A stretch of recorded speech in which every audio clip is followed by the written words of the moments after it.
ጋሽ ተስፋዬ እንኳን ደህና መጣ። እንኳን ደህና ቆየኝ ቃል ኪዳን።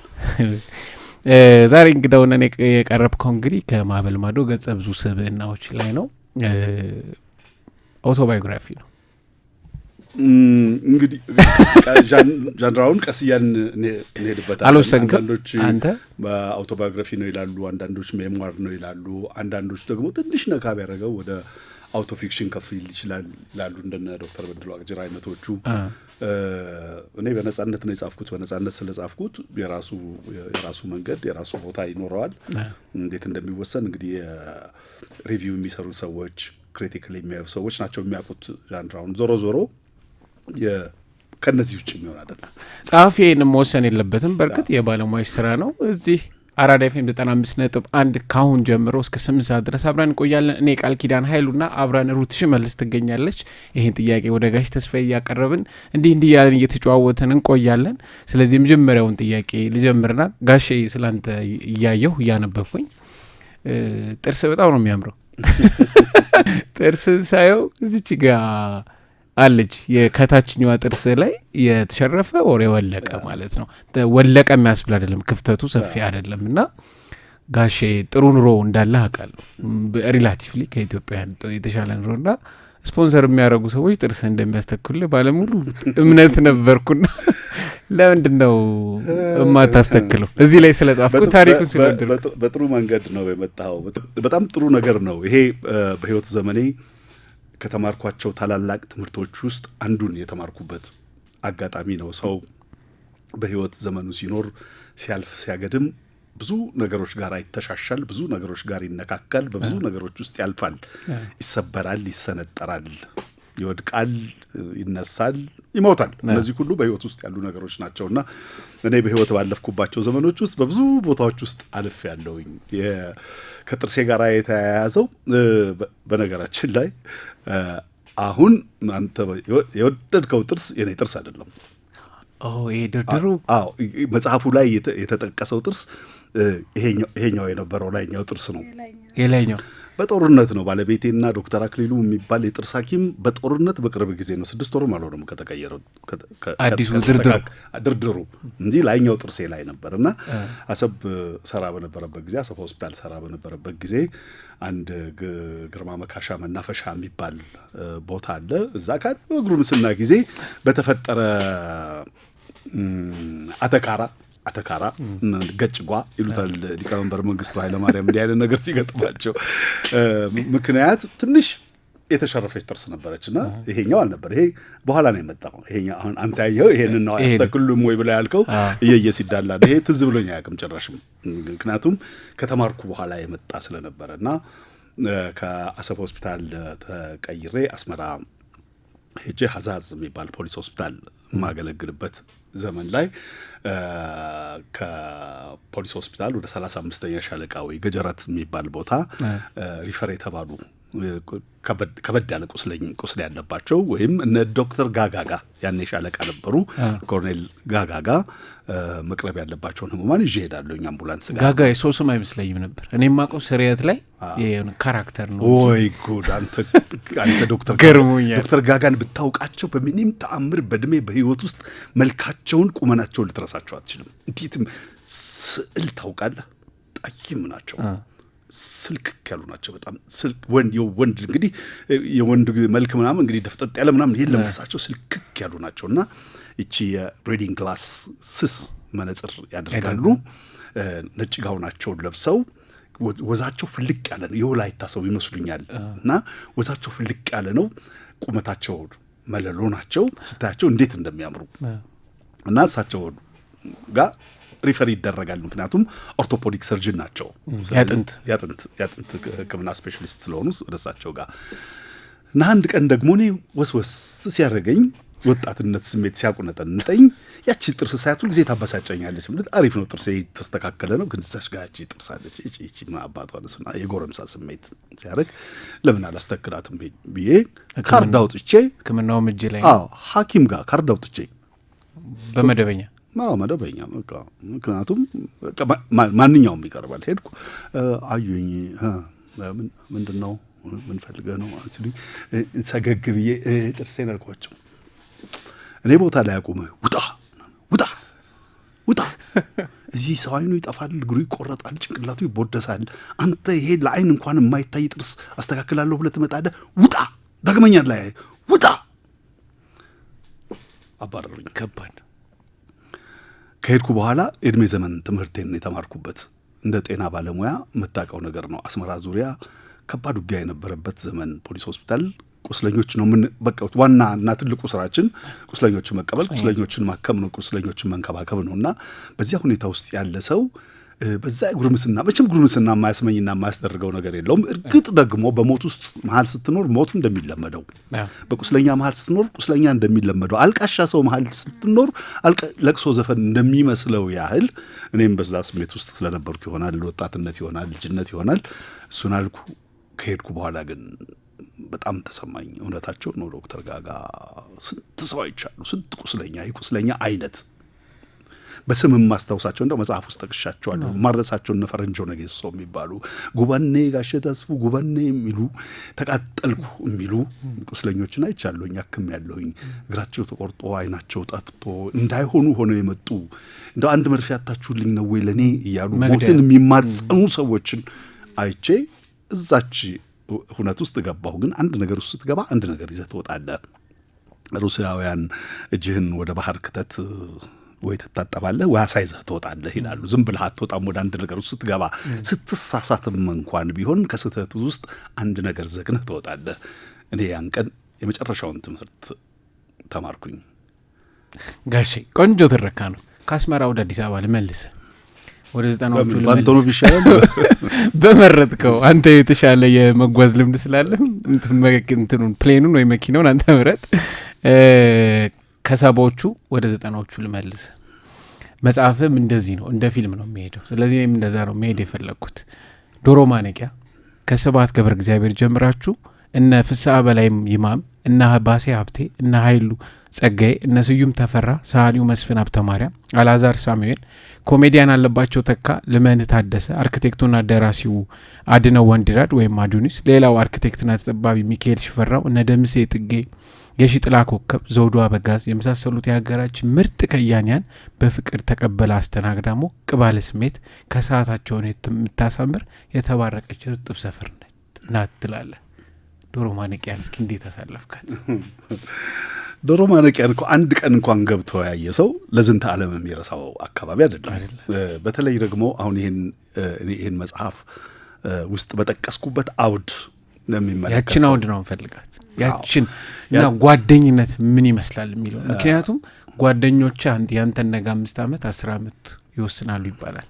ስለዚህ አንተም ተወስነሃል ወይ?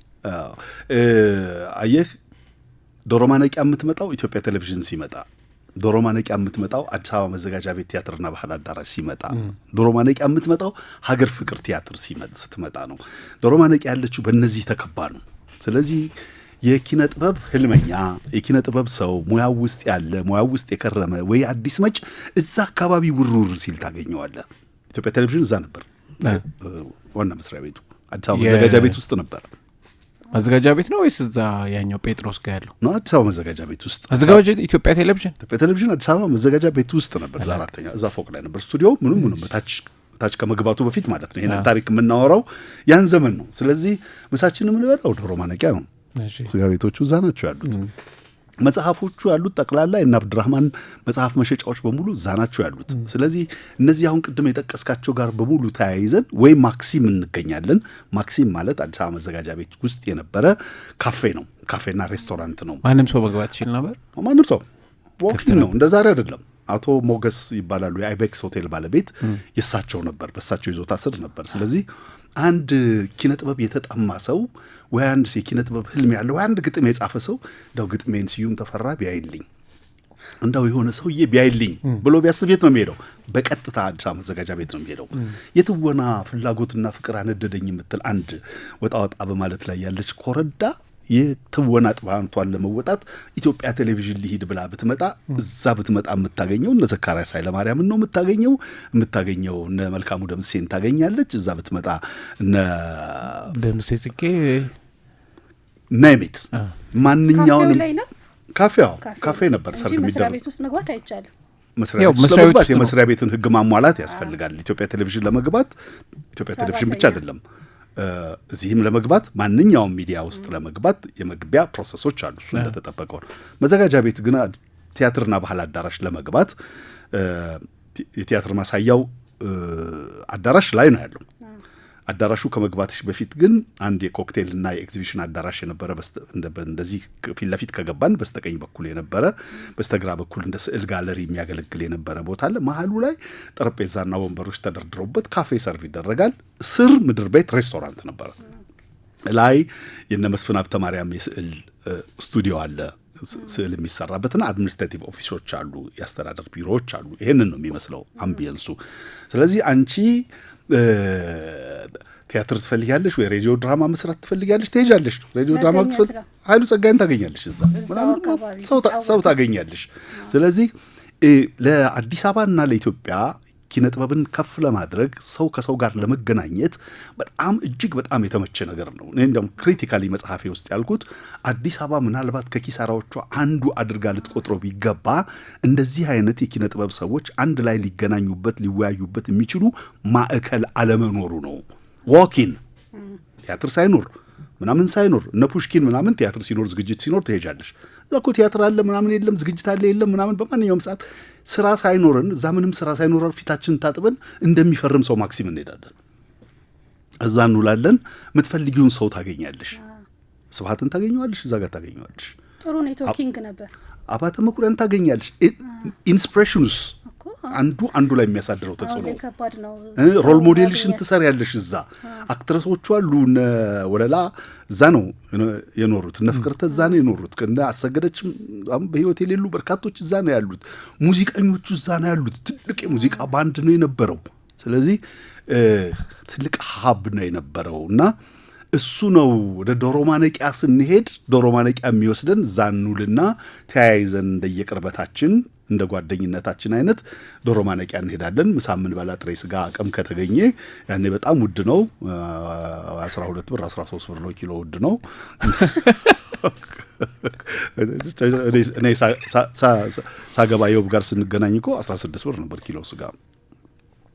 90ዎቹ ማለት አዎ 90 እንግዲህ ያው እኔና የውብ 92 ነው እንትን ያልነው። ስለዚህ 16 ብር ስጋ እዛ ሄደ 16 ብር ካለ ለአራት አድርገህ በልተህ ትመጣለህ።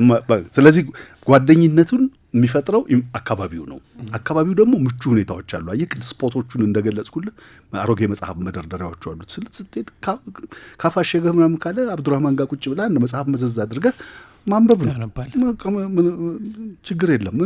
ማክሲም ብትሄድ እና አንድ ወንበር ላይ ብትቀመጥ ኧረ አንተ ተቀመጥክ ሻይ አላዘዝክም ብሎ የሚመልስ ሰው የለም። በቃ እና ጥሩ ጊዜ ነበረ። ሰው የሚሸት ጊዜ ነበረ እና ጓደኝነቱም አሁን መጽሐፉም ውስጥ እንዳየኸው ቅድም የጠቀስካቸው ጋር በተለይ ኃይሉ ጸጋዬ፣ ፍስሐ በላይ፣ ባሴ፣ ገነት አጥላው ምን የመሳሰሉ ጓደኞቻችን ጋራ እዛ እንትን ካለ በኋላ እንደገና ተያይዘን ቤት እንሄዳለን። አንተ ቤት የኔ ቤት አሁን ገዳም ሰፈር ነው የነበረው። ቤት እንሄዳለን። ኪነ ጥበብ ሲወሳ ሲታመስ ውሎ ያድራል። አንዱ አንዱን ይመግባል፣ አንዱ አንዱን ያሳድጋል፣ አንዱ አንዱን ይጫናል፣ ኢንስፓየር ያደርጋል፣ ትተራረምበታለህ። እኔ የክራይም ላይ ያተኮረ ትንቅንቅ የሚባል የቴሌቪዥን ድራማ ሰራሁኝና ማታ እንደተላለፈ በቃ በችኮላ በማግስቱ ፍስሐ እናገኘሁት። ፍስሐ በላይ ማሙን አገኘሁት። ፊሽ አየሁ እንደ ትላንትና ማታ እኮ መተላለፍ ጀመረ የኔ ድራማ። እንግዲህ አሁን እንግዲህ ደግሞ እንግዲህ አማረዲ ብለህ ነው አሁን እንግዲህ ያንን ሰራሁኝ ብለህ ደግሞ እንትን ልትል ነው አንተ። ወሎ የማደልህ እንዴ የሀገርህን የኢትዮጵያን ባህል የሁሉን ባህል ትሰራለህ እንጂ አሁን ፈረንጅ የፖሊስና የምናምን ወንጀል ማሳደድ ምን አገባህ? እነሱ ለከተማው አተውለትም ወይ ለነሱ አተውለት። ሁለት ነው። በጣም ትንቅንቅ በጣም ዝነኛ ስራ ነው የነበረ ነገር ሎ አሰግደው እነ ጀማነች ሰለሞን፣ ወለላ ሰፋ፣ እናት ፋንታው ቤን፣ ወይንሸት አስፋው ምናምን የሰሩበት በጣም ትልቅ ፕሌይ ነው። ኢትዮጵያ ቴሌቪዥን 12 ክፍል ሲሄድ የመጀመሪያው 12 ክፍል በዚህ ርዝመት። ግን ለፍስሐ በላይ ቲያትር ማለት ትውፊታዊ ቲያትር ሲሆን ነው። የሀገር ጉዳይ ሲኖረው ነው። ሀገርኛ ሲኖረው ነው። ለሱ ትራዲሽናል ነው። ኢትዮጵያ ሲኒማ የሚያስፈልገው አይደለ? አንድ እንትን ነው። ፍስሐ ትራዲሽናል ፕሌይ ራይተር ነው። እሱ የቱባ እሱ የሚለው አየህ አንተ ባህል አለህ አይደለም ወይ ወሎዬ አይደለም ወይ እሱን ነው ትራዲሽናሉን ነው እንጂ መስራት ያለብህ ይሄንን ዘመነኛውን ሞደርናይዜሽን ውስጥ የመጣውን የሲኒማ መንገድ የቴሌቪዥን መንገድ እሱን ተውላቸው ይሄንን አያገኙትም ባንተ መንቃት ባንተ ልክ የደረሰ ሰው ይሄንን አያገኘውም የሚያመልጠን ነውና ይሄንን ስራልን ነው ይሄንን ስራው ነው የነበረው ልክ ነው እኔ የሰራሁት ልክ ስላልሆነ ሳይሆን እውነታው ግን የሚያሳየው እንደ ባህል እንዳለው ሰው ባህል ውስጥ እንዳደገ ሰው ወሎ ውስጥ እንዳደገ ሰው ቋንቋ እንደሚያውቅ ሰው ትውፊት እንደሚያውቅ ሰው ሄደት መለስ እንደሚል ሰው ተቆፍረው የሚወጡ ብዙ ባህሎች ተቆፍረው የሚወጡ ብዙ ትውፊቶች እንደውም አሰፋ ጎሳዬ በጣም በጣም ይቀና ነበር በወሎ ትውፊትና በወሎ ሀብት በወሎ ይዘትና ነጻነት ስለዚህ ምን ይል ነበር የሆነ ነገር እናድርግና ሰራሰራ እናድርግና በ12ቱም የወሎ አውራጃዎች እየሄድን አንዳንድ ወር እየተቀመጥን ሀብቱን ይዘን እንምጣ የሚል ሀሳብ ነበር አንድ አመት ተቀምጠን የወሎን ሀብት ቆፍረን ይዘን መተን ለኢትዮጵያ ኪነ ጥበብ ፈውስ ነው ይል ነበር እውነቱን ነው ግን ልብ ከየት አግኝተን መፈለግ ብቻ ነው ተማሪ ወይዘሮ ስህን የተማርከውና ትምህርት ቤት ሁኔታ እንዴት ነበር በጣም ታዋቂ ነበራችሁ የኔም ጥያቄ ነበር እዚህ ላይ ለመጀመር ልክ ስህንና አዲስ አበባ ደግሞ ከአጠቃላይ ከኢትዮጵያ ወንጌት ይመሳሰሉብኛል ሁለተኛ ከትምህርት ቤቱ ነው ከናንተ ነው በዚህ ደረጃ በጣም በኢትዮጵያ ታዋቂ መሆን አይደለም አይ ታዋቂ መሆን ያው ታዋቂነት የሚመጣው ከተጽኗችሁ ነው እነ ብርሃነ መስቀል በጣም የሚገራርሙ ሰዎች የወጡበት ምንድነው እናንተ ናችሁ ወይስ ትምህርት ቤት እድል ነው አየህ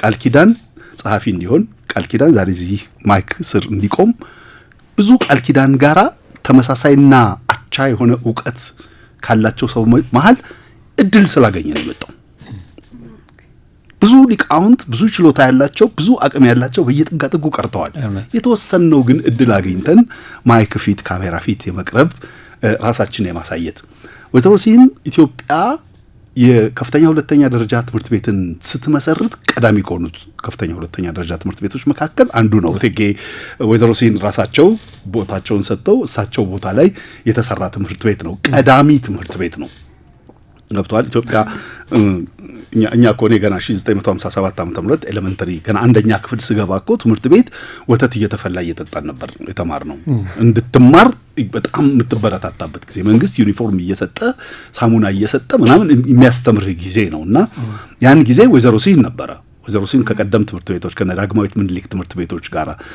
ምኒልክ ሆስፒታል ሲሰራ ዳግማዊት ምኒልክ ትምህርት ቤት ሲከፈት ከተከፈቱት አብረው አንዱ ወይዘሮ ሲን ትምህርት ቤት ነው ስለዚህ ቀደምትነቱ የሰጠው እድል አለ አንደኛ ሁለተኛ የሰሜን ኢትዮጵያ በአብዛኛው የትምህርትና የዕውቀት መፍለቂያ እየሆነ ነው የመጣው ሐይቅ እስጢፋኖስን ብትወስድ በኢትዮጵያ ኦርቶዶክስ ተዋሕዶ ቤተክርስቲያን የትምህርት መጀመሪያ የተጀመረበት ገዳም ያለዛ ነው ስለዚህ ከትምህርትና ከዕውቀት ጋራ የመያያዝ እድሉ የሰፋ ስለነበር አንደኛ ሁለተኛ ከነገስታት ጋራ ከንጉሠ ነገሥት ጋራ የነበረው ቅርበት እቴጌ መነንን ሚዘህ ቀዳማዊ ኃይለ ሥላሴ ባለቤት ከሃይራርኪው ጋራ የነበረው ቅርበት እድሎቹን እንዲያገኝ አድርጎታል እድሎቹን ያገኘውን ደግሞ ወሎ በደንብ ተጠቅሞበታል በተለይ ትምህርት ቤቱን በደንብ ተጠቅሞበታል ወይዘሮ ሲን ቮኬሽናል ነበረው ተዋል ወርክ ብትል ሜታል ወርክ ብትል ማለት እንደ ዩኒቨርሲቲ የሚቆጠር እንጂ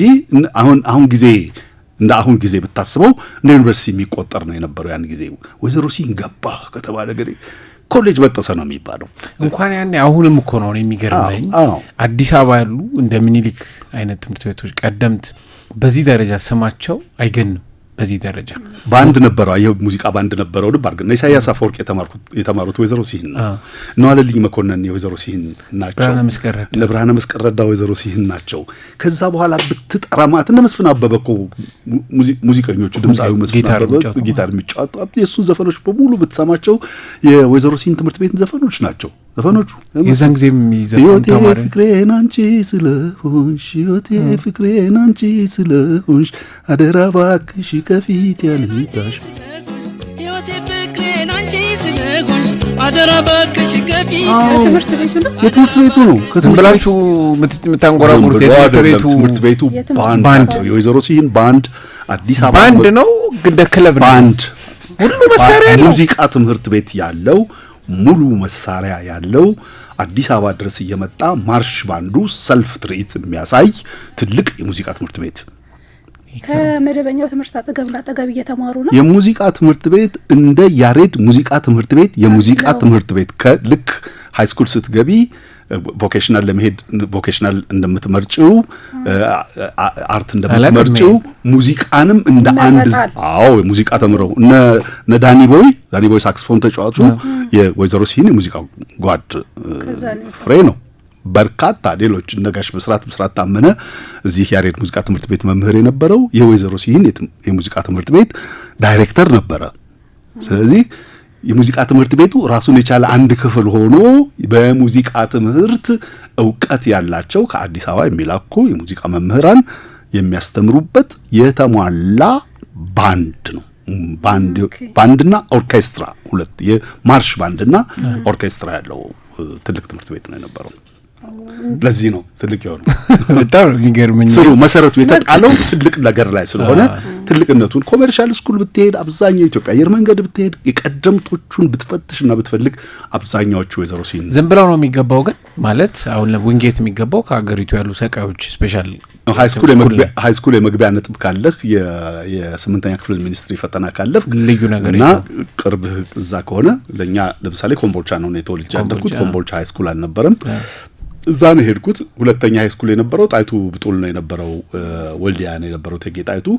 እዛ የሚመደቡ አሉ። አብዛኛው ግን አክቲቭ የነበረው ወይዘሮ ሲሂን ነው። በእኛ ጊዜ እኮ በሁለት ሽፍት ወደ 8000 ተማሪ ገደማ ነው የነበረው በአንድ አመት። አዎ ትልቅ ትምህርት ቤት ከ9 እስከ 12 ማለት ነው። አዎ እና ሪቮሉሽነሪ ነበረ። አዎ አዲስ አበባ ዩኒቨርሲቲ ኳ ስትል ደሴ እኩል ኳ ይላል፣ አብሮ ነው የሚነሳው። የኛ ታላላቆች እኮ መድረክ ላይ ወጥተው እዛ ትምህርት ቤቱ መድረክ ላይ ወጥተው ንግግር የሚያደርጉት በእንግሊዝኛ ነው። ንግግር የሚያደርጉት ለተማሪ ስቱደንት ሙቭመንቱ የተማሪ ፕሬዝዳንቱ ዩኒቨርሲቲ እኮ ማለት ዩኒቨርሲቲ ነው። የስቱደንት ካውንስል ፕሬዝዳንቱ በእንግሊዝኛ ነው ንግግር የሚያደርገው፣ አድሬስ የሚያደርገው። አፉ ቆበር እኛ ያኔ ማርክሲዝም የሚባል ነገር ምንም የማናውቀው ልጆች ከታላላቆቻችን የምንማረው የምናየው እሱን ነበርና መንፈሱ ትልቅ ነው። የወይዘሮ ሲሂን ትምህርት ቤት ጎንደር ነው የተማርከው ሕክምና? አዎ ጎንደር ነው የተማርከው። ጎንደር ነው እየተዟዟርን ስለሆነ በሀገር ምክንያቱም መጽሐፍ እንደዛ ስለሆነ ጎንደር እንሂድና አንድ 3 ቃላት ለጥራ ላሊ ታህቲና ደቅስ አይ የሆነ ነገር የሆነ ቦታ ይጀመራል። ቋንቋ የሆነ ቦታ ይጀመራል፣ ትውውቅ የሆነ ቦታ ይጀመራል ምናምንና ኮሌጅ ሆነን እንግዲህ ጎንደር ፐብሊክ ሄልዝ ኮሌጅ ከሚታወቅባቸው ነገሮች አንዱ ፋሲሊቲው እና ምግቡ እና ትምህርቱ በአፍሪካ ደረጃ የመጀመሪያው ነው አይደል? በኢትዮጵያ ፐብሊክ ሄልዝ በአፍሪካ ደረጃ በጣም ትልቅና ገናን ትምህርት ቤት ነው። እኛ የገባንበት ጊዜ እድገት በህብረት የእውቀትና የሥራ ዘመቻ ሰዓት ላይ ስለነበረ በመደበኛነት ኮሌጅ ውስጥ የሚማሩት ዘመቻ ሲሄዱ እኛ ከጤና ጥበቃ ሚኒስቴር ጋር በመተባበር ለትሬኒንግ እኛ እዛ እንገባለን። ከዛ ምግብ እንግዲህ የሰማነው ዝናው አለ። በዓል ሲሆን ፍሩንዱ ሲሄድ ጠላ በማር ታሽቶ ይመጣል ምናምን ምግብ ግን የሰማነው ዝና የትምህርት ቤቱ የምግብ ዝና ጠላ በማር ታሽቶ ትምህርት ቤት ውስጥ ኮሌጅ በዓል ሲሆን እውነትህ ነው። በዓል ሲሆን እኛ ለበዓል ፔፕሲ እና ሚሪንዳ ነበር። እናንተ እድላችሁን ፍሩንዱስ ይባላል ከነስሙ። ጠላ በማር ታሽቶ ይመጣል። አይደለም ጠጣችሁ አሰክሩ። ጠላ በማር ብቻ ነው። የበዓል ቀን ብቻ ነው። እንደዚህ ለነጻነት ሚሪንዳ ማን ይሰጠናል? እኛ ለዛን ቀን በኒኬል ውሃ ነው ሁሌ የምንጠጣው። ፔፕሲ እናንተ ጮኻችሁ ያመጣችሁት ነው። መጠጥ አይ ቲንክ ወያን ሊጠላ እንደ መጠጥ አይቆጠርም። እንደ ብርዝ በዩ በማር ሲታሽ ጠላ እንግዲህ ነው ያረ ማጭበርበር ነው የሚሆነው። አልኮል አይኖረውም የሚለው ነገር አልኮሉ ይኖራል። ኃይለኛ አይደለም። ጎንደር በጠላ የታወቀ ነው። እኛ እዛ ኮሌጅ ሆነን እኮ 1 ብር ይዘን እንኮየ መስክ ከሄን በ25 ሳንቲም አንድ ማንቆርቆሪያ ጠላ ተጠተን እንመጣለን። ገብቶሻል? የጠላ ሀገር ነው። ስለዚህ ጠላ ትራዲሽናሊ እንደ ባህል ጎንደር በጣም ቀለል ያለ ነገር ማለት እንደ ውሃ ቀለም ከሌለው እንዴት ዝም ብሎ ውሃ እንዴት ይጠጣል የሚባልበት ሀገር ነው እና እንደ ውሃ ለሴሌብሬሽን ጥሩ ውሃ አይጠጣም ኖርማል ዝም ብሎ ነጭ ውሃ እንዴት ይጠጣል የሚባለው እንደሱ ቀለም ያለው ነገር ሲሆን የትምህርት ቤቱን ክላስና የነበረበትን ደረጃ ነው የሚነግርሽ ለተማሪዎች እና እኛ ላይ ተጓደለ ብለን አድማ አደረግን የምግብ አድማ አደረግን ፊት ለፊት ሆነው ሲጮሁ ከነበሩት ቀሽቃሾች መካከል አንዱ ነው ሆኜ የተገኘው ኮማንዲስ ካምፕ የሚባል እዛው ከኮሌጁ ጀርባ እዛው ቁልቁለቱ ላይ ነው የነበረው እዛ ኮማንዲስ ካምፕ ወስደው ያው እስከዛሬ ድረስ የማይረሳ ትምህርት ሰጡን እንግዲህ መጀመሪያ ኮማንዲስ ማለት በዚህ ወደ መሃል ሀገር ፈጥኖ ለራሽ የሚባለው ወደ ሰሜን ሲሆን ደግሞ ኮማንዲስ ነው የሚሏቸው እነሱ ናቸው አብዛኛዎቹ የኤርትራ ሰዎች ናቸው ስንብት እዚህ ጋር ያላቸው ናቸው በደንብ አስታውሳቸዋለሁ መለል ያሉ ጨካኞች ናቸው ማለት ምክንያቱም አድማ በታኝና የሆነ ነገር ሲመጣ የሚወረወሩ ስለሆኑ እነሱ እጅ ላይ ተጣልክ ማለት ያስተካክለዋል በደንብ አድርገው ቅጣውና የመጀመሪያ ቀን ወስደው ቅጣት ሲቱን እንግዲህ ስፖርተኞች ነን ልጆች ነን ወጣቶች ነን ባስኬትቦል እንጫወታለን እንደ ጨዋታ ምናምን አደረገው በማግስቱ ማን ይነሳል መቃቃታ ለዓሊ ለተታዲ ተቅስ ምናምን ነው የሚሉ በትግርኛ ነው የሚያዙ እኛ እንግዲህ ከትግርኛ ጆሮን ቆርጠኝ አልሰማም ያኔ ከየት አመጣዋለሁኝ የመጀመሪያዎቹን የትግርኛ ቃላት እንደዛ ተማርን ሁለተኛ ሶስተኛ ቀን ላይ ሲሆን ቅጣቱ በየቀኑ እየተቀየረ እየከበደ ሲሄድ መጨረሻ ላይ ጉድጓድ ቆፍሩ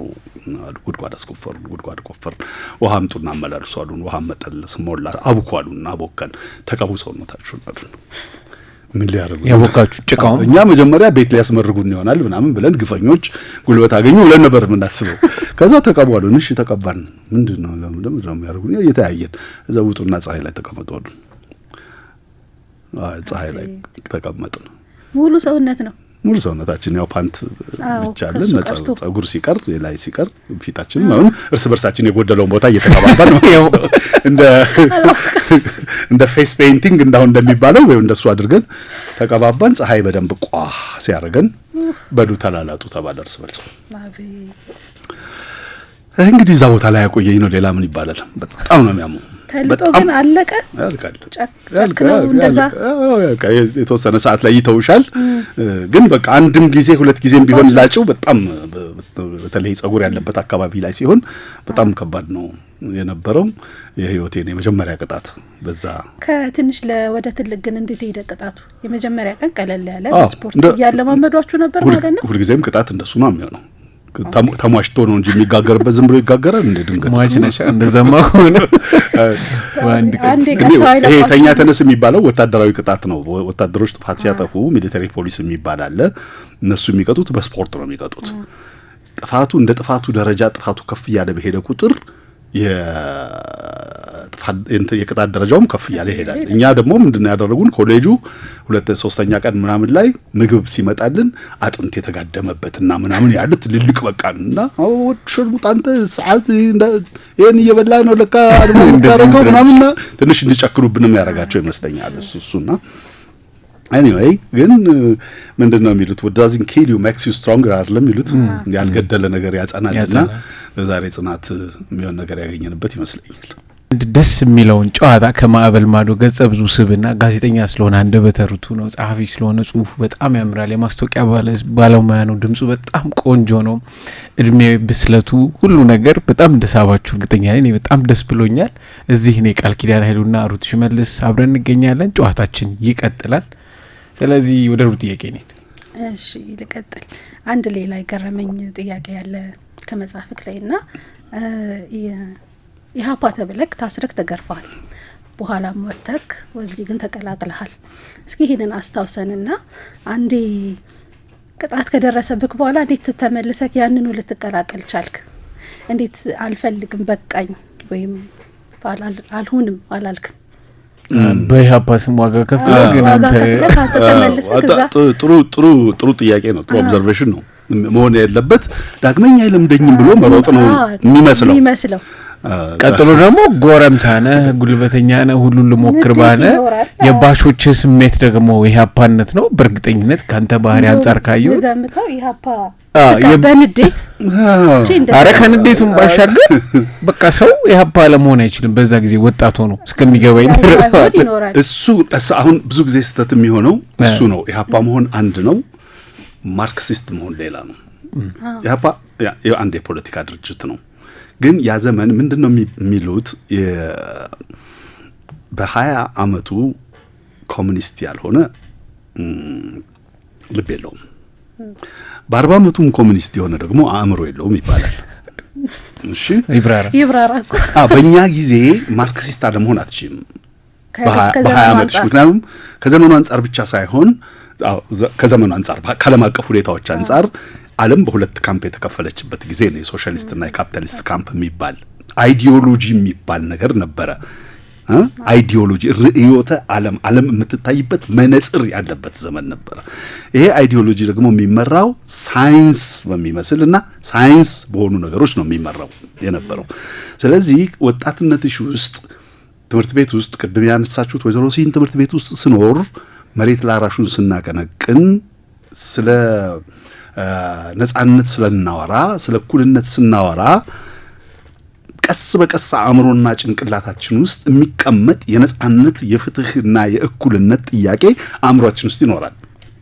ሰውን የምናይበት አይን ያኔ የነበረው የፊውዳል ዘመን በገበሬው በጭሰኛውና በባላባቱ መካከል በቅርብ ባይናችን የምናያቸው ልዩነቶች ፌር አይደሉም ታያለሽ፣ ልክ አይደለም ብለሽ ያንን ለመናድ ትነሻለሽ። የምትነሽበት ጊዜ ነው። እኛ የነበርንበት ጊዜ ያ ነው። እንዳጋጣሚ ሆኖ እኔ ቅድም ባላችሁት ነገር ውስጥ እንዳልወድቅ ያደረገኝ ድንገት ከእድገት በህብረተሰብ ከጤና ጥበቃ ጋር በመተባበር ያዘጋጀውን ኮርስ ለመካፈል ጎንደር ባልገባ ኖሮ ጥያቄ መልስም የለውም አሲምባ ነበር የምገኘው። ምክንያቱም የኔ ጓደኞች በሙሉ የሆኑት እንደሱ ነው የሆኑት እና መላኩ ጎዳ ነው ምናምን የሚባሉት ልጆች በሙሉ አሲምባ ነው የገቡት። እኔ ያንን የዌብ ሰዓት ግን ኮሌጅ ውስጥ አሳለፍኩት። አንዳንድ ነገር ለምክንያት ለራሱ አይደለም የሚሆነው። ከዛ ሆኖ ልክ አሰብ ሲሄድና አሰብ ስመደብ ተከትሎኝ ይመጣል። አሁን ሰራተኛ ነኝ እኔ ተማሪ አይደለሁም። ራሴን ችዬ ነው የምኖረው። አሁን እንዲህ ባለ ጊዜ ውስጥ አንድ ግርማ ከሚባል ሪፋይነሪ የሚሰራ ልጅ ጋራ ድሬዳዋ ሆቴል የሚባል አለ ካምቦ ሱዳን አካባቢ ካምቦ ሱዳን የሚባል ሰፈር ከሱ ጋር ያው እንግዲህ ስናረት ነው ከዛ ይዞ የሚመጣ ትንሽ ከቤተሰብ ማይለኝነት ነገር አለ። ነው ቤተሰብ አይለኝ ነበረን እንደ ዛሬ ነው ያድርግና እሱ ከሱ ጋር ተጣልተን ትንሽ ተነካክቻለሁና ግርማ ሲታሰር 52 ሰዎች ይጠቁማል ኢህአፓ ናቸው ብሎ አልነበርኩም። አንድም የኢህአፓ ልሳን አንብቤ አላውቅም። ዛሬም ላይ በቂም ነው የተቆመው። በቃ ስለተለባደም ሲገርፉት ሲመቱት ብለን በኋላ የጻፍኩት እንደዛ በኋላም ሲገባኝ ገብቷል። ሀምብል ለመሆን ብቻ ሳይሆን የእውነትም እኔ ስገረፍ ያልኩትን ነገር እንትን ስለምል በቃ ታንክ አለ ቤታችን ቁም ሳጥን ውስጥ ነው ሁሉ ልትል ትችላለህ። ምን አይነት ታንክ ሲባል ታጣፊ ታንክ ምናምን ሁሉ ልትል ትችላለህ ስትገረፍ። አዳዲስ ድምጽ የጣወት በቃ ነው ለማስቆም ግርፋቱን ለማስቆም ስቃዩን ለማስቆም ማንም ነገር ትላለህና እሱ ያን ሁሉ ሲል እነዛን ሰዎች በሙሉ ሰብስበው ወሰዱን፣ ገረፉን። ልብ አድርግ እኔ እስር ቤት ምናልባት ሰኞ ይሁን ማክሰኞ ብቻ በሁለት ቀን ልዩነት ውስጥ ካምቦ ሱዳን መንገድ ላይ የሆነ ፋርማሲ ጎንደር ፋርማሲ ፊት ለፊት እና ቶቃኘው ፋርማሲ ነው የነበረው። እሱ ፊት ለፊት ላይ ጓደኛዬ የጎንደር ልጅ ያዘዞ ልጅ ሳኒቴሪያን አብረን ምን ሰራ የነበረው ሙሉ ቀን ወርቁ ብለው ጓደኛዬ ሬሳ አየሁት ተመቶ ወድቆ በሁለተኛ ወይም በሶስተኛ ቀን እኔን ካሳ መኮንን የሚባል ዛሬም ደግም ያነሳዋለሁ በህይወት የለም ቅርብ አመታት ነው። ግን እንዳጋጣሚ ገነት ንጋቱ ጋር 96.3 እንግዳው ገብቼ ሳወራት ሰምቶኛል። እንደዚህ ሰምቶኛልና በጣም ደስ ይለኛል። ካሳ ይሄ ልጅ ኢህአፓ ሆኖና ጥፋት ውስጥ ከተገኘ እኔ እቀጣለሁ ከጨዋታ በስተቀር ምንም ማያውቅም፣ እኔ ኃላፊነት ወስዳለሁ ብሎ ነው ያስወጣኝ። የተረፍኩት በዚያም ምንም ነው ምንም በቃ ዜሮ ነው። ምንም አይነት ፖለቲካል ኮንታክት አልነበረኝም። ግን ሰወጣ ምን ሆነ ዛሬም እዚህ አዲስ አበባ አሁን በቀደም የመጽሐፍ ምረቃይም ላይ ጠርቸው በሌላ ምክንያት አልመጣም እንጂ ከዛ ወዲህም ተገናኝተናል። ላቀው የሚባል የአሰብ የህዝብ ድርጅት ጉዳይ ኃላፊ ነበር። የሚነበብ ወረቀት ሰጠኝ። የወዝሊግን ልሳን ሰጠኝ። ማርክሲዝም ዳይሌክቲክስን ሰጠኝ። እዛ ወጣትነት ላይ አምጥቶ ዳይሌክቲክስን ጣለበት።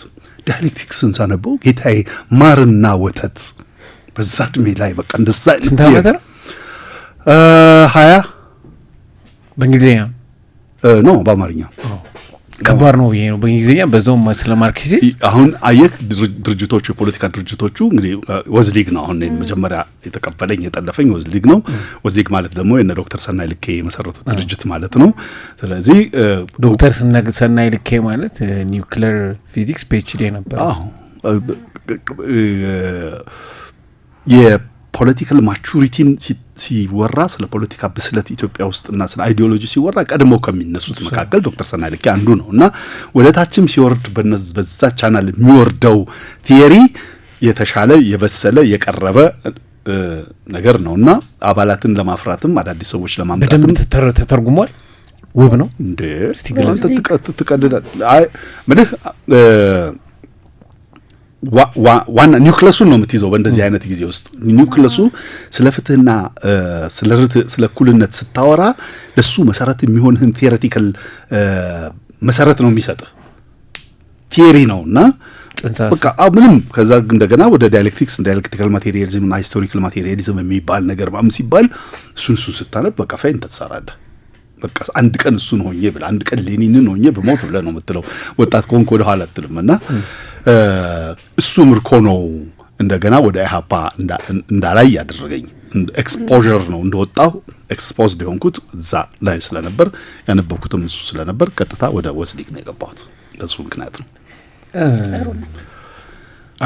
ሻምበል 5 ፊያት 850 ፊያት 5 ፊያት እና 850 ፊያት በጣም ነው ያሳቀኝ። ሁለት ፊያቶች ፊት ለፊት ስትገናኙ በጣም ነው ያዘነኝ። ብቻዬን በጣም ተረጋጋሚ ሳኩት። እንግዲህ ከተማዋ ቦታዋም ጠባብ ስለነበረች አስመራ ነው። እኔ ወደ አስመራ ሄደናል።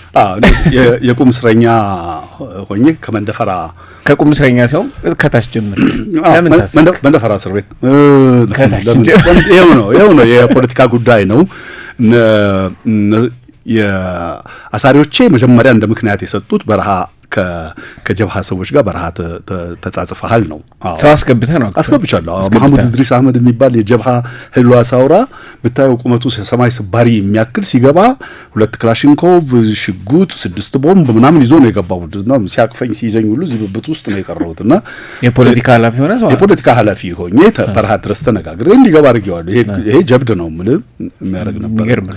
እኔ ደግሞ ይሄንን ሳረግ ብቻዬን አይደለም ማረገው አካባቢው ካለው ጦር ጋር ከሰራዊቱ ጋር ተነጋግሬ እንዲወጠር ተደርጎ አደጋ ምናምን ለማአት ስራዎች ተሰርተው ነው የመጣው። ግን እነዚህ ወጣት ዘማቾች የሚባሉ ነበሩ። መጀመሪያ እስር ቤት ሲቀበሉ እነሱ ስለነበሩ የሚሰጡት መጀመሪያ ምክንያት እሱ ነው።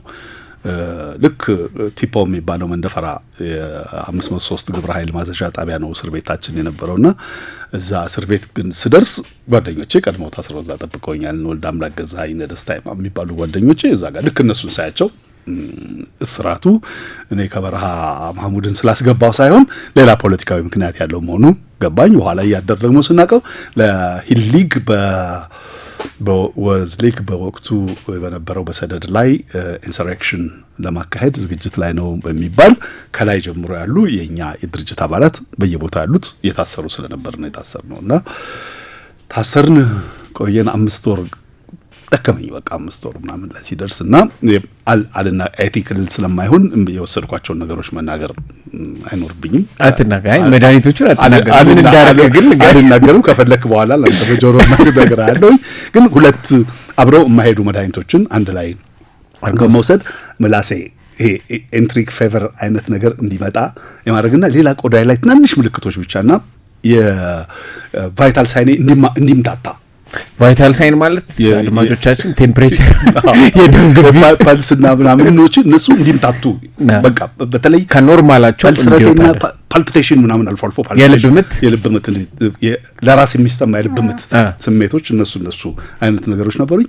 ተዛባባቸው ሐኪሞቹ ደግሞ እኔ በልጫቸው አሸንፊያቸው ሳይሆን ማስ ቤዝ ስለነበረን በጣም ንቀራረብና እንዋደድ ስለነበረ ሲያዩ በቃ ወደ አስመራ ሪፈር መደረግ አለበት ተባልኩ። እያወቁ ሆን ብለው ያወቁ አሁን ዛሬ ላይ ሆኜ ሳስብ አውቀው በዘንድሮ ቋንቋ ላሽ ብለው ላሽ ናይድና ስራ ያውጣ ምናምን ብለው ዛሬ ሲሄድ ብሔራዊ ቤታዊ ዘመቻ ጠቅላይ መምሪያ ነው የሚባለው። ያን ጊዜ ኃላፊዎቹ የነበሩት እነ ኮሎኔል ክብረት እነ ኮሎኔል ደመቀ የሚባሉ ነበሩ። እንግዲህ አሁን የኛ የሲቪል ፖለቲካው የፖለቲካ ሁኔታ እየተቀየረ ሲመጣ ወደ ወታደራዊ ፖለቲካ ስር ህዝብ ድርጅትን አብዞርቭ አድርገው በብሔራዊ ቤታዊ ዘመቻ መምሪያ ጠቅላይ መምሪያ ስር እንዲተዳደር ስላደረጉ ጠቅላላ የምንመራና የምንተዳደረው በወታደር ስር ሆነ።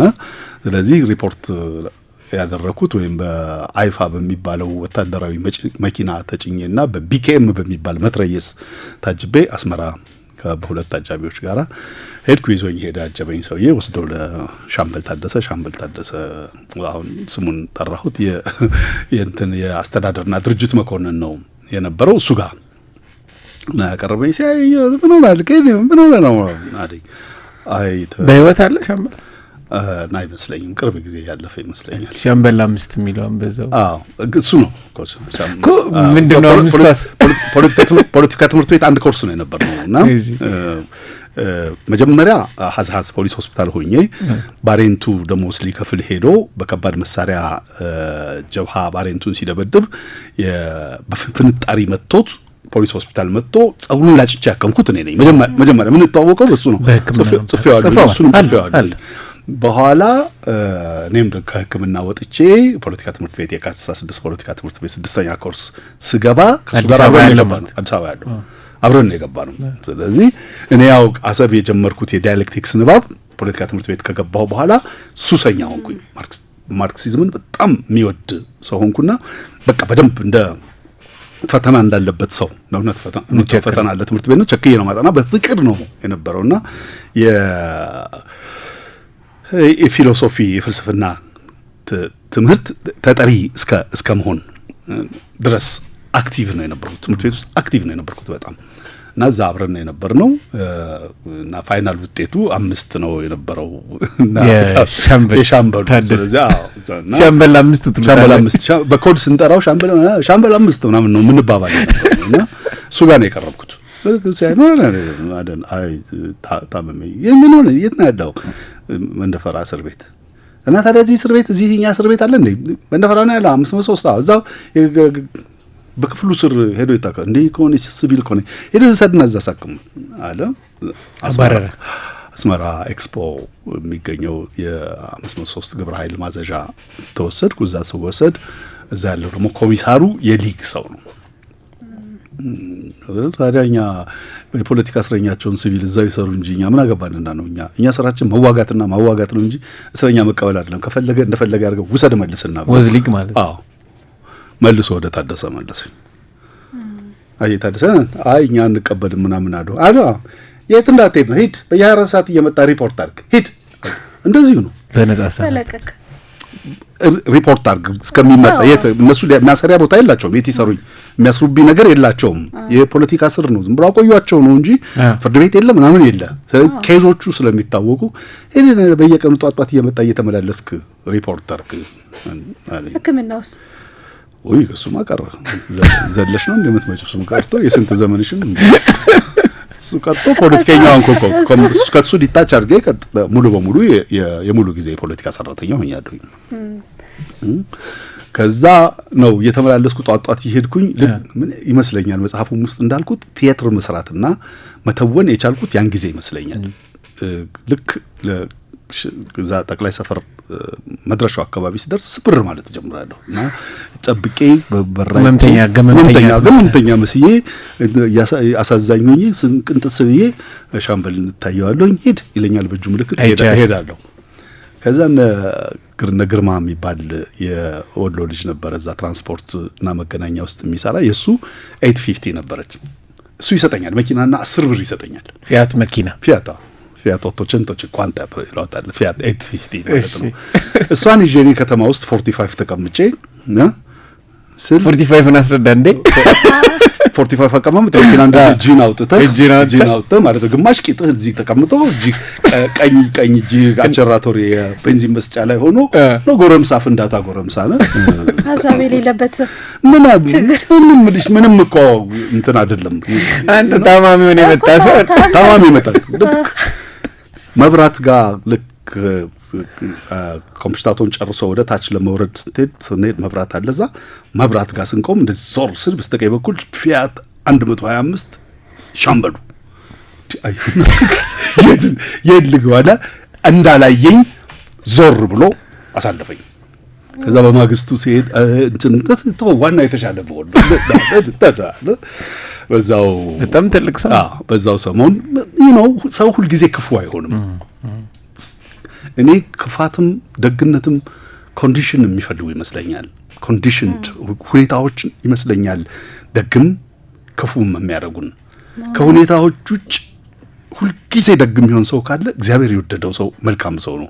ከሁኔታዎች ውጭ ሁልጊዜ ክፉ የሚሆን ሰው ካለ ደግሞ እግዚአብሔር የጠላው የሰይጣን ቁራጭ ነው እንጂ ስሜት ነን፣ እንለዋወጣለን በሁኔታዎች ውስጥ። ስቀን ባደርንበት ቤታችን ስቀን አድረን የወጣን ለት መንገድ ላይ ብንታይ ፊታችን የሚያበራ ነው። ቤታችን ስንጨቃጨቅና ስንጣላ ካደርን ጧት ስንወጣ ፊታችን እንዳመና ነው። ስለዚህ ኮንዲሽን ሁኔታዎች ናቸው ሰውን መልካምም መጥፎም የሚያደርጉት እንጂ በተፈጥሮ መጥፎ ሰው የለም። የኔ እምነት በተፈጥሮ ማንም ሰው መጥፎ አይደለም። ሁኔታዎች፣ ጫናዎች ሰውን ባህሪ ይቀይሩታል፣ ጥላ ይጥሉበታል፣ ክፉ ያስመስሉታል፣ ሌባ ያረጉታል። ያጣ ሰው ሌባ ነው ይላል ጋሽር ጋር ይርጋዱ ባለ ሌባ ነው ያጣ ሰው ሌባ ነው የሚል ዘፈን አለውና ሰው ሌባ የሚሆነው በተፈጥሮ ሌባ ሆኖ አይደለም። ችግርና ከችግሩ ሳይወጣ ሲቀር ደግሞ አዳፕቴሽን ወደሚባል ፕሮሰስ ያድጋል። አዳፕት ወደ ማድረግ ያድግና ለአመሉ ዳቦ መላስ ይጀምራል፣ ወደዛ ይሻገራልና የሻምበል በተፈጥሮ ክፉ ስለነበር አይደለም፣ ግን ሁኔታው ነው። ጫና ከጀርባ ያለ ጫና በፖለቲካ አለ፣ የፖለቲካ ድርጅት አለ። እኔ ሊግ ነኝ፣ እሱ ሰደድ ነው። ልዩነት አለ። እነዚህ ነገሮች አሉ። ብዙ ነው። ሴት ማይወድ ማን አለ? እናቱን የሚጠላ ሰው ካለ ሴት አይወድ። ምን አይ ጾታዊ ነው። አንድ ትልቅ ሰው ነው ይሄን ያሉ መረዳት እኮ ነው። በጣም የታሪክ ጥፋት ላይ የቆሙ ሰው አንተ ስማቸውን ጠራለህ። ታሪክ ጥፋት ላይ እንግዲህ ቀዳማዊ ኃይለ ሥላሴ እንዲወርዱ የመጨረሻውን ደብዳቤ ጃንሆይ እንዲወርዱ ያነበቡት ሰው ናቸው። እንግዲህ ጓደበላ ዲንሳ ናቸው። እንግዲህ እንዲህ ያሉና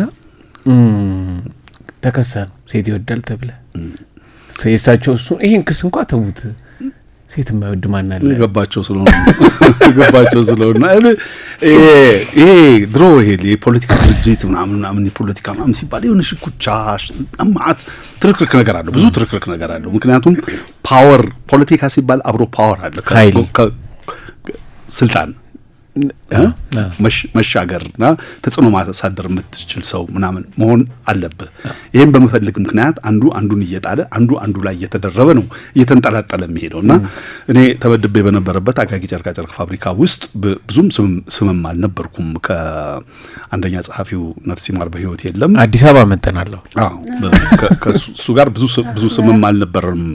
እኔ አቃቂ ጨርቃ ጨርቅ ፋብሪካ 36 ሆነን ስንመደብ በኔ ስር እኔ እንዳስጠናቸውና ካፓብል እንዲሆኑ ብቁ እንዲሆኑ እንዳደርጋቸው ከተሰጡኝ ሰዎች መካከል አንዱ የነበረው ነው። በኋላ አንደኛ ጸሐፊ ሆነው ከኔ ጋር አለመግባባት፣ በጣም ከባድ አለመግባባት ይቅርታ ውስጥ የወደቅነውና በዛ ያለመግባባት ምክንያት ነው ክስ የተመሰረተብኝ ከኔ ከፓርቲው እንድወገድ። በቃ የፓርቲውን ስርዓት እና ስነ ስርዓቶች የማያሟላ ስለሆነ ከፓርቲው እንዲወገድ የሚል ክስ በመሰረታዊ ድርጅት በፓርቲ በኢሰፓ መሰረታዊ ድርጅት ይቀርብብኛል። የቀረበው አንዱ ያልከው አሁን አንዱ ሴት ይወዳል የሚል ነው። ሁለተኛ ገንዘብ አይበቃውም ነው የሚለው። ሶስተኛው ሰው ይንቃል ነው የሚለው። ተራ ነገሮች ናቸውና የመሰረታዊ ድርጅቱ ፐርጂንግ ወሰነብኝ፣ ከፓርቲው እንዲወገድ ወሰነብኝ። እኔ በጸጋ ነው የተቀበልኩት። ፐርጅ ሲደረግ በቃ ባቄላ ጠፋ ምን ቀለለ ብዬ ነው የተቀበልኩት። ግን በጣም አክቲቭ ነው የነበርኩት። በጣም እዛ መሰረታዊ ድርጅት ውስጥ ብቻ ሳይሆን አቃቂ ጨርቃጨርቅ ፋብሪካ የኢትዮጵያ የወዛደሮች አምባ ስለነበረ ከፍተኛ የፖለቲካ ትኩሳት ያለበት የመንግስት ከፍተኛ ትኩረት ያለበት ፕሬዝዳንት መንግስቱ ኃይለማርያም በየጊዜው የሚመጡበት እንግዶች ከውጭ ሀገር ሲመጡ የሚጎበኙት ኒኮላይ ቻውሼስኩን ይዘው ፋብሪካውን ሲጎበኙ ነው የነበርኩ መድረክ ትልቅ የፖለቲካ ማዕከል ነው የነበረውና ተፈላጊነትም ያን ያህል ነው። ፓርቲው ሲመሰረት ከኢሰፓ አኮ ወደ ኢሰፓ ፓርቲው ሲመሰረት የነበረኝ ሮል ትልቅ ነው። ጽሁፎችን በመጽሐፍ በማዘጋጀት መጽሔት ዝግጅት ሲኖር አመንና በቃ ይሄ አክቲቭ ሰው የሚፈልግበት ቦታ ላይ በሙሉ እኔ ነኝ ያለሁት። ግን በቃ ሁኔታዎች በረድ ሲባል ደግሞ ይጠምደኛል፣ አጀራቴን ይዘኛልና ፐርጅ ያደረጉት መባል ሲሰማ እንዴት ሆኑ ተባለ። ግን ተንኮል መሆኑን እያወቅ ያለ ጥፋትክ እንደሆነ እያወቅ እንዴት በጸጋ ተቀበልከው? በዛ ላይ ብዙ ነገርህን ሰውተህለታል። ዛሬ አሁን አንቺ ወጣት ነሽ፣ አንድ አሪፍ ነገር ልንገርሽ፣ በማያስፈልግ ጊዜ አትናገሪ። ንግግርሽ ውጤት የሚኖረው ጊዜ ከሆነ ብቻ ተናገሪ። ከንግግርሽ ሰዎች ነጥብ ሊያስቆጥሩብሽ የሚፈልጉ ከሆነ አዳማጩ ነኝ፣ አንቺ ነሽ ነጥብ የምታስቆጥሪው። ያን ቀን እኔ ነጥብ አስቆጥሬ ወጣሁት። ምክንያቱም እኔ አንደበቴ አሁን እንደምታዩት ነው። ድሮ የባሰ ነው የነበረው እና በጠቅላላ ጉባኤ ተሰብስቦ ነው አባላት በሙሉ ተሰብስቦ ነው ፕሮጀክት ተወሰነውና የሚፈለገው የነበረው ምንድነው? እኔ በእነዚህ ክሶች ጓደኞቼ እየተነሱ ልክ ነው እሱ ገንዘብ ተቀብሎ አይፈርድም፣ ልክ ነው ከገዲት ጋር እንደዚህ ሲያደርግ ምናምን ብለው ሲሉ ቁጭ ብዬ በጸጥታ አዳመጥኳቸው እና መጨረሻ ኢን ሪዘልቱ ምን እንደሚሆን አውቃለሁ። ኢን ሪዘልቱ ፐርጅንግ ነው፣ ፐርጅ ይደረግ ነው። ስለዚህ ተናግሬ የምለውጠውና የማመጣው ነገር አለ ወይ? አንደኛ ነው። ሁለተኛ የክስ ማጠናከሪያ ይፈልጉ ነበር። የክሱ ማጠናከሪያ ከኔ ንግግር የሚነሳ ነው። ምክንያቱም ኢነርጀቲክ ነኝ፣ ጉልበት አለኝ፣ አቅም አለኝ፣ ኮት አረጋለሁ። ተነስቼ እሺ ወደ ተስፋዬ እንግዲህ የመጨረሻ አስተያየትህን ስጥ ተባልኩ። መጨረሻ አስተያየት እሺ በጣም አመሰግናለሁኝ። ጓደሌኒን አንድ ነገር ይላል። ጓደሌኒን ለመላው ሩሲያ ህዝብ ንግግር ባደረገበት ጊዜ ጓዶች ወደ ፓርቲያችን በመምጣት የምታገኙት ነገር ቢኖር ግን ስራ ነው ብሏል። እኔ እዚህ ፓርቲ ውስጥ በመኖሬ ልጅነቴን ሰጥቻለሁኝ፣ ስራ ሰርቻለሁኝ። ካነሳችሁልኝ ሰጣችሁኛል፣ በጣም አመሰግናለሁኝ። እግዚአብሔር ተሰናብቱ። ደነገጡ። ሾክ እንደሱ አለም የጠበቁት። አየሽ፣ የጠበቁትን ከሰጠሽ ፌል አድርገሻል። ቀድመ ገብቶክ ነበረ አካሄዱ ተረድተዋል። ፖለቲካ ጨዋታው ሆኖ ሲመጣ በደንብ ጌም ሆኖ ሲመጣ እንደ ጌም አድርገሽ መጫወት አለብሽ። አሁንም በነገራችን ላይ ዓለም ላይ የምታያቸው ፖለቲካል ጌሞች እነዚህ ናቸው። the art of war ነው፣ 48 laws of power ነው፣ የነ ማኪያቬሊ the princes ነው። ጌም ነው። ፖለቲክስ ሁልጊዜ ጌም ነው። ጌሙን ስታቂው አሸናፊ ሆነሽ ትወጫለሽ። ጌሙን ካላወቅሽው ተሸንፈሽ ትወጫለሽ። ትንሽ ቲፕ በተደረገሽ ቁጥር እየተንጫጫሽ ያችን ቲፕዋን ተከትለሽ የምትሮጪ ከሆነ ሉዘርሽ። ምክንያቱም አንቺን ነርቨስ በማድረግ ነጥብ ማስቆጠር ገለል እንድትይ ራቅ እንድትይና እዚህ ሌላ ጨዋታ መጫወት ሲፈለግ አንቺ ገለል የሚያደርግሽ ነገር ይኸውልሽ እዛ ጋር ብርቱካን አለ ምናምን ብላ ያሳይሻል። ወደ ብርቱካን ስትሮጪ መንደሪን እዚህ ጋር ይበላል፣ አፕሉ ይበላል ማለት ያህል ነውና በሱ ምክንያት ነው ይግባኝ መጠየቅ አለበት። ይግባኝ ያስጠይቁት። ማን አባሩ አላችሁና ማን ሰርዙ አላችሁና ልክ አይደለም እንዲመለስ ወደ ፓርቲ በፈለጋችሁት መንገድ አድርጋችሁ ወደ ፓርቲ እንዲመለስ አድርጉ የሚል ትዕዛዝ ተሰጠ ከላይ። ከዛ መጣ መሰረታዊ ድርጅት ይቅርታ ጠይቅና ይቅርታ ደብዳቤ ጻፍ ተብሏል። ማን አላረጋውም። ዞሮ በል የተገላገልኩትን ወረዳ አውራጃ ማህተመ በኩራ የሚባል ነበር አውራጃ ድረስ አላረግም አልኩ። በቃ የእውነት ደግሞ በቃ ፈልጌዋለሁ የእውነት። ከዛ በኋላ ባወጣኝና በሄድኩበት መንገድ ሄጄ ራሴን ማኖር አያቅተኝም። ወጣት ነኝ እኔ፣ ልጅ የለኝ፣ ሚስት የለኝ፣ የሚያለቅስ ቤተሰብ የለኝ ምናምን ነገርና ልጅ ወጣትነቴ፣ ምክንያቱም እዛ ወጣትነቴ እየሞተ ነው፣ ወጣትነቴ እየደከመ ነው።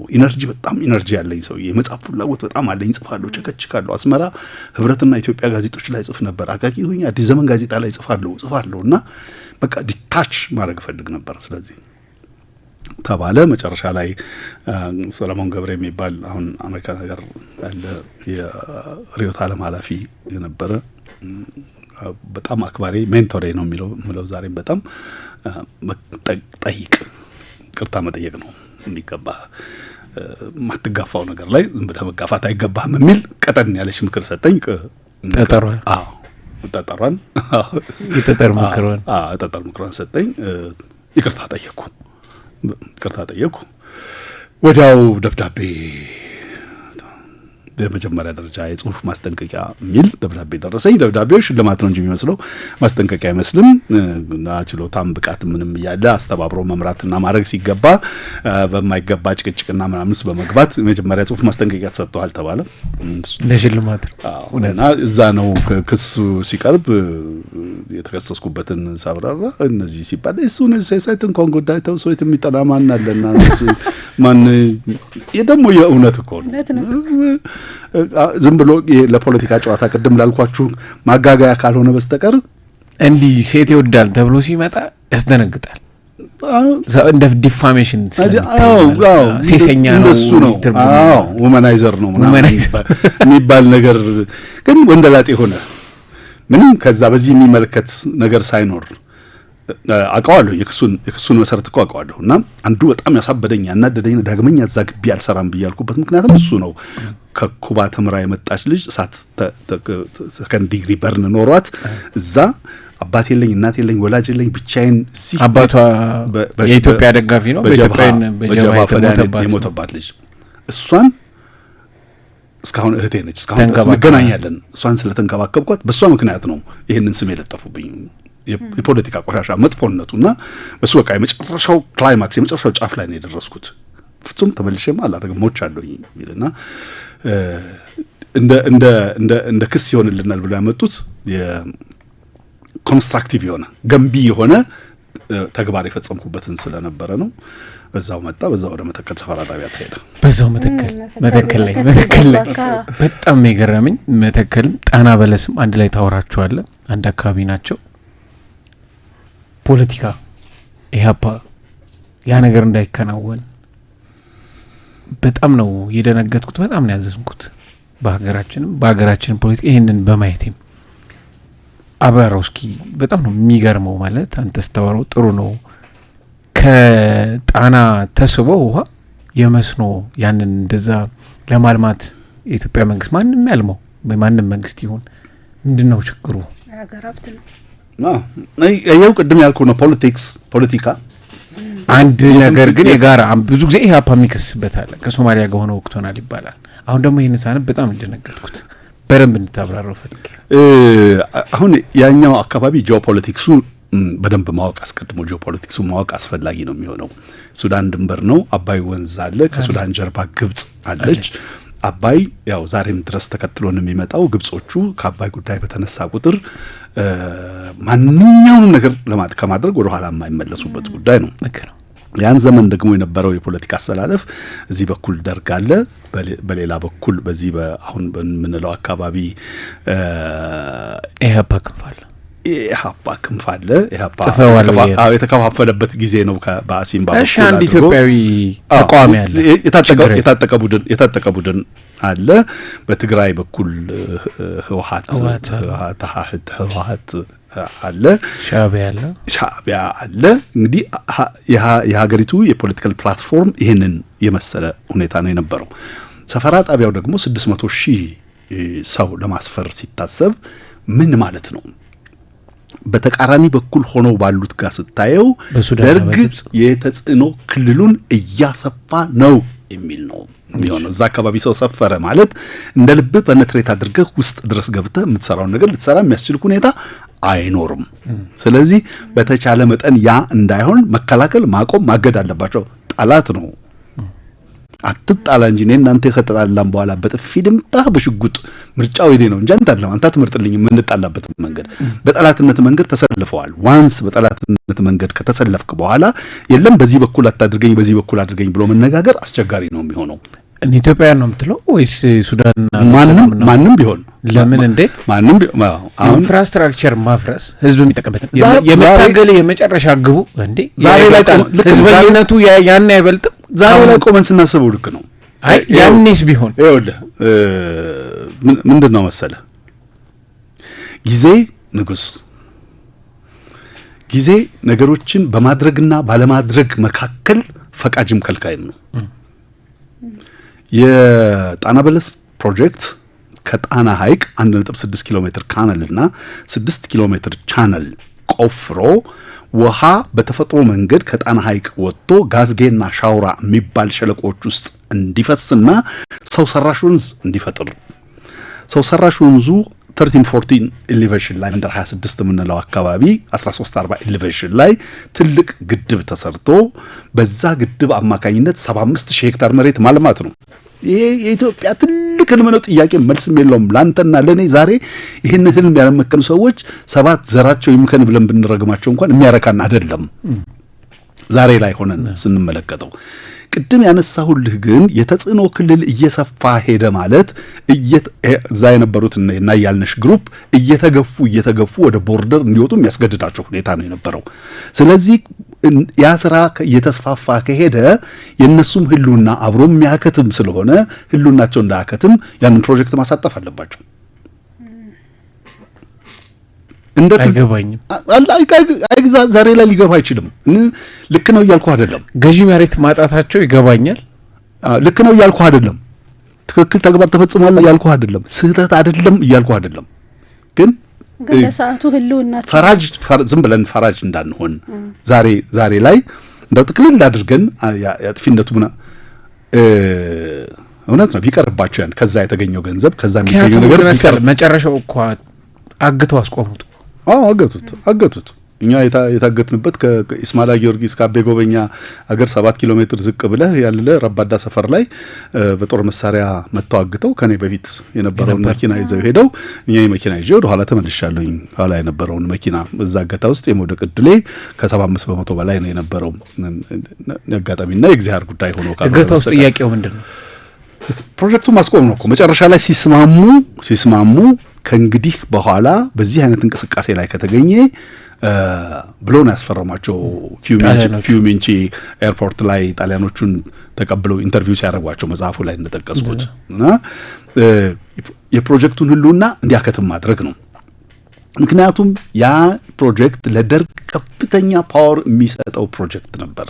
ለመንግስትም ያ ፕሮጀክት ቢሳካ ኖሮ አስበዋል 75000 ሄክታር መሬት ይሄ ከአይሲድ እስከምትለው ድረስ አሁን ጉባ 20 ኪሎ ሜትር አካባቢ ድረስ ያለው ቦታ በሙሉ በሰው በለመለመ ሰው ሰርቶ በሚመራ በሰው አትነካም መሬትን በሚል ሰው አሁን እርስ በርሱ ጉምዝና ምናምን እያለ የምታጫርሰው ሳይሆን እንደምታቃባው ሳይሆን ተቃቅፎና ተደጋግፎ የሚሄድ ሰው ነበር የሚሆነው። ይሄ ሰላም አይሰጥም። ይሄን ስታረግ ቀጥለህ ምን ታረጋለህ? አባይን ትገነባለህ። ምክንያቱም በሰው ሸፍነዋል፣ ተጽዕኖ ክልልህን አስፍተሃል፣ ግድብህን ትሰራለህ። ግድቡ ላይ ደግሞ ያ መጽሐፉ ላይ እንዳነሳሁልህ 1923 ጀምሮ ንጉሠ ነገሥቱ የተጠኑ 4 ግድቦች አሉ። ከአሁን ከተሰራው ሌላ ወደ ኋላ ላይ 3 ይቀራል ማለት 3 ይቀራል። ሌላ የግብጽም ጥያቄ ይሄ ወረደ ተገንብቷል፣ ሌሎቹ እንዳይሰሩብኝ ነው። ስለዚህ ይሄንን እንዳይሰሩ ለማድረግ ዋስትና የሚኖረው አገሪቱ እንዳትረጋጋ ሰው እርስ በርሱ እንዲባላና እንዲጫርስ ማድረግ ነው።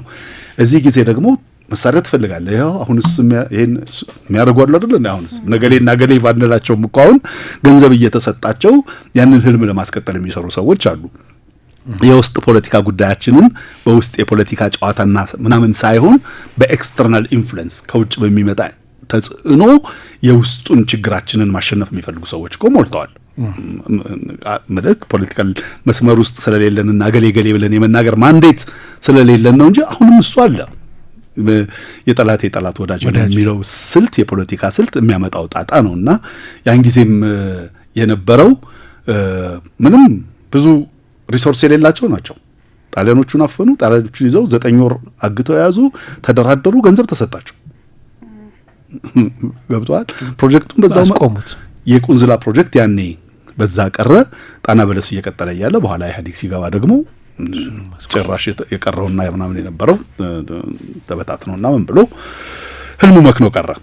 አድማጭ ተመልካቾቻችን ከማዕበል ማዶ ገጸ ብዙ ስብዕና ይሄ የነገርናችሁ ምንድነው ውቅያኖስን በጭልፋ እንደሚባለው ነው።